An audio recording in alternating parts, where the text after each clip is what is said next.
मेरा सरकार से पहला डिमांड ये है कि सरकार हमें बताएं कि आज तक 1 रुपया भी किसी के खाते में नहीं गया। आज अखबार में सरकार की तरफ से थी कि 7,000 रुपया मैं भेज रहा हूं। जहां भी सरकार का कम्युनिटी किचन था वो बंद हो गया। सिर्फ पप्पू यादव का कम्युनिटी किचन चल रहा है। अभी तक हमने 7 लाख पैकेट राशन भेजा है सभी जगह, 7 लाख सूखा राशन। सरकार हमें बताए कि आप सूखा राशन अभी तक कहां तक। आप एक दिन हेलीकॉप्टर से आप सूखा राशन देने का प्रयास किए, वो भी 6 दिनों के बाद। 6 दिनों के बाद आपका एक हेलीकॉप्टर क्रैश कर गया और फिर आपने सूखा राशन खाना गिराना बंद कर दिया। 32 लाख व्यक्ति प्रभावित है, आप कह रहे हैं 17 लाख। सर्वे किसने किया? गांव के भीतर कौन गए? गांव के भीतर, बांध के भीतर एक भी मवेशी नहीं बची, एक भी कच्चा घर नहीं बचा, एक भी टीन फूस का और भीत का मकान नहीं बचा, एक भी अनाज नहीं बचा जो पक गए, किसी के कपड़े नहीं बचे। और किसी को यह उम्मीद नहीं थी कि रात में पानी आएगा। सब बेफिक्र को सोए हुए थे। लोगों को लगा कि हम मवेशी को खोल देते हैं, मवेशी बच जाएगा, मवेशी बच जाएगा। सबने अपने अपने मवेशी को खोल दिया और किसी की मवेशी नहीं बची। एक गाय जिंदगी होती है, एक भैंस गरीब के लिए जिंदगी होती है। वो कल के दिन गाय और भैंस के बच्चे से अपनी बच्ची की शादी करता है, अपने बच्चों की परवरिश करता है, और वो गायब हो गया, वो खत्म हो गया। आप हमें बताएं, आप कोई अस्थायी समाधान नहीं निकाल। 5,000 करोड़ रुपया अगले बार जब पीएम आए थे तब घोषणा हुई थी, वो पैसा कहां गया? अभी जो घोषणा हुआ पैसा कि हम इतना करोड़ रुपया हम दे रहे हैं, भारत सरकार ने 3 दिन पहले घोषणा किया, वो पैसा कहां गया? वो किसके अकाउंट में गया? सरकार बताए कि भारत सरकार ने जो घोषणा किया वो आपको पैसा दिया या नहीं दिया, या दिया तो वो पैसा कहां गया? ये बताना चाहिए सरकार को। हमने सरकार से लगातार, मेरा डिमांड है 2 लाख रुपया का, कि हर बाढ़ प्रभावित परिवार में कोई आप चावल गेहूं आटा मत दीजिए। आप बाढ़ क्षेत्र घोषित करिए, चाहे अमोर हो, रोहटा हो, बैसी हो, बैसा हो, चाहे रुपौली हो, चाहे कुर्सेला हो, चाहे बारसोई हो, चाहे मनिहारी हो, चाहे बरारी हो। आप बाढ़ क्षेत्र घोषित करिए, नौगछिया हो। आप कोसी, सीमांचल, मिथिलांचल से लेकर के छपरा का इलाका, मुजफ्फरपुर, सीतामढ़ी, मोतिहारी, दरभंगा, 7 बांध टूटी है, एक नहीं। और हम 4 बांध पे जा चुके हैं। परसों कुशेश्वर में रात में गिरते गिरते बचे। एक भी जगह जनरेटर नहीं है, कहीं औरतों के लिए बाथरूम की व्यवस्था नहीं की गई, कहीं चापाकल नहीं है। लगभग जगह जनरेटर पप्पू यादव को देना पड़ा, लगभग जगह चापाकल हमने खरीद के दिए। 46 9 दिए हैं अभी तक हमने अपने ऑन निजी फंड से। 46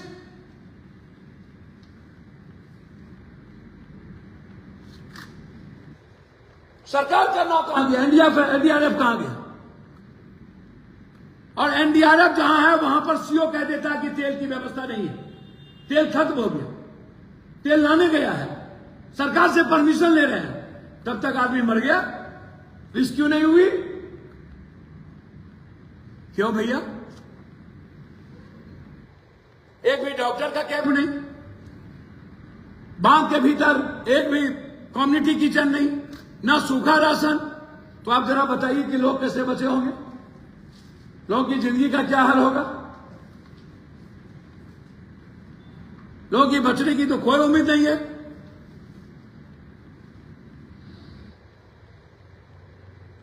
हालात अच्छे नहीं है। आपने पूर्णिया में कहां कहां कम्युनिटी किचन चलाया भाई? आपने राशन कहां भेजे? यदि 3000 आदमी हैं तो 40 आदमी को राशन भेज दिया। यहां जिला पार्षद है बैठे हुए। एक दिन जब पानी नीचे गिरने लगा तब कम्युनिटी किचन शुरू हुआ, और कम्युनिटी किचन 2 दिन नहीं चली, दूसरे लोगों को खाना नहीं खिलाया, बंद कर दिया। बिल बन गए। कटिहार की वही स्थिति, पूर्णिया की वही स्थिति, अररिया की वही स्थिति, मधेपुरा, सुपौल, सहरसा की वही स्थिति, किशनगंज की वही स्थिति। अभी जो डगरवा और भैंसी का इलाका पूरा का पूरा जलमग्न है।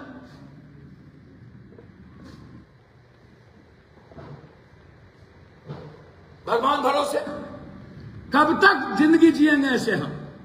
कब तक अवसर ढूंढेंगे ये नेता?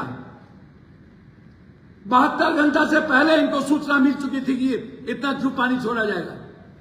फिर हमारे कोसी, सीमांचल, मिथिलांचल की जनता को इन्होंने बचाने का प्रयास क्यों नहीं किया? इन्होंने बांध के भीतर से सबको निकालने का प्रयास क्यों नहीं किया? क्यों डूबने पर छोड़ दिया गया? क्यों मरने पर छोड़ दिया गया?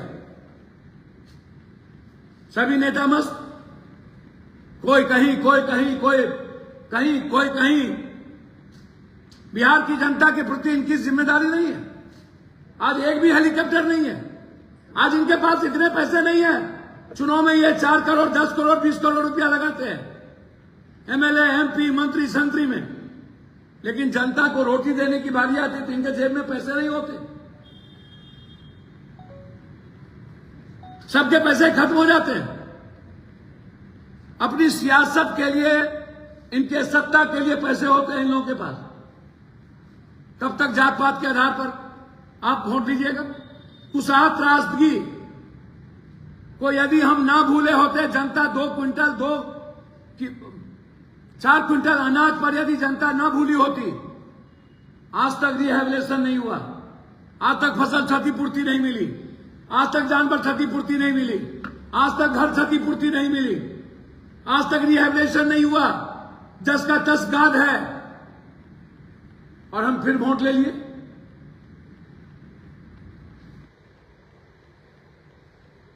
मेरा सीधा सवाल है, सरकार के पैसे पर जनता का अधिकार है।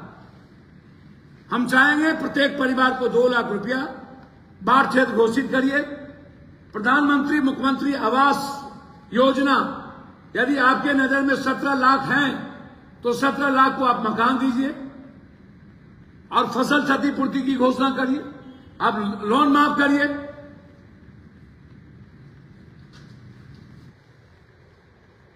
ये सरकार तो चेती नहीं है। मस्त है सभी लोग, सारे नेता मस्त है। कोई नेता नहीं बचे जो मस्त नहीं है। किसी को मतलब नहीं है इसके डूबने से, मरने से, किसी भूख मर गए। हम कुशेश्वर जा रहे थे, दरभंगा के एक मोड़ पर नगर आयुक्त, एसडीएम, डीटीओ, हमने कहा ये हम किचन के खाना खाते, और जब उधर से लौटे, साथ खाना खाए, लौटे तो कम्युनिटी किचन बंद। लौटे रात में तो कम्युनिटी किचन बंद।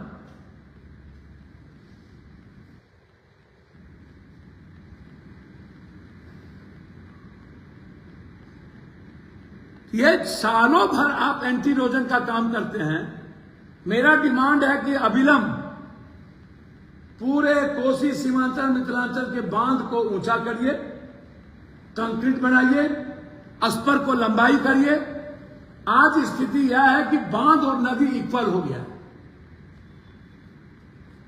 और सीवेज नीचे हो गया, तो कौन बचाएगा महाप्रलय से?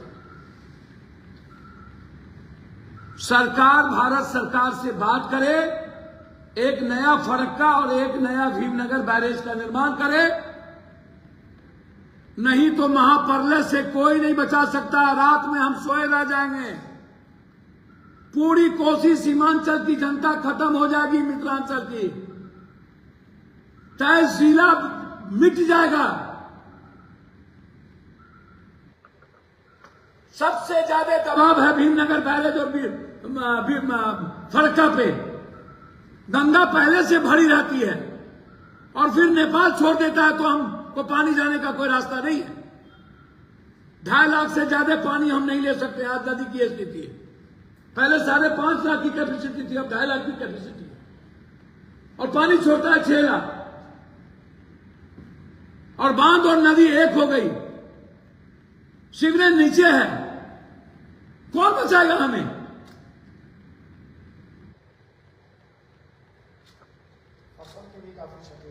एक फसल तो खत्म, में तो बोल ही दिया भैया, हम तो कह ही दिया कि फसल तो बर्बाद ही हो गई, कच्चा घर तो बचा ही नहीं रहने के लायक, उसके घर में अनाज नहीं बचे, लगभग जानवर फंस गए और आज तक सही राशन नहीं मिला। इसीलिए मैंने अकाउंट नंबर भी जारी कर दिया और मैंने एक हेल्पलाइन आपके माध्यम से लोगों को दे रहा हूं, 06454 315488 06454 315488। ये मेरे ऑफिस का नंबर है। ये हेल्पलाइन मैं आपको दे रहा हूं पूरे बिहार को। मेरे अजय जी पीए का नंबर है 7903004031 7903004031। ये अजय जी का नंबर है। पटना राजेश पप्पू जी 9334993504 93349935004। और हिमांशु जी ऑफिस सेक्रेटरी जो दिल्ली में रहते हैं, उनका नंबर है 6207084398 6207084398। ये हेल्पलाइन है। आपको जहां भी बिहार में दिक्कत हो, आप इस हेल्पलाइन पे आप सूचना दें, हमारा आदमी आप तक तुरंत पहुंचेगा। हम लगातार सुपौल, मधेपुरा, दरभंगा, खगड़िया, पूर्णिया, कटिहार के इलाके में हैं। कल मैं मुजफ्फरपुर, जहां लाठी गोली चली है, मैं वहां आऊंगा। इसीलिए जहां भी, चाहे छपरा हो चाहे जहां के लोग हो, जहां आपको प्रॉब्लम हो, आप इस पर हेल्पलाइन पर आप मैसेज करें ताकि हम तुरंत आपके लिए मदद कर सकें। सरकार कहीं रहे, सरकार के भरोसे पप्पू यादव अपने भगवान को, जनता को नहीं छोड़ सकता। मेरे हर संपत्ति पर 1-1 रुपये पर आपका अधिकार है। मेरे पास जब तक सांस है आपको भूख से मरने नहीं देंगे, ये मेरा वादा है आपसे। इसीलिए जहां भी जरूरत होगी वहां हमारा रिलीफ टीम आप तक हर जिले में है, वो पहुंचेगा। धन्यवाद, नमस्कार।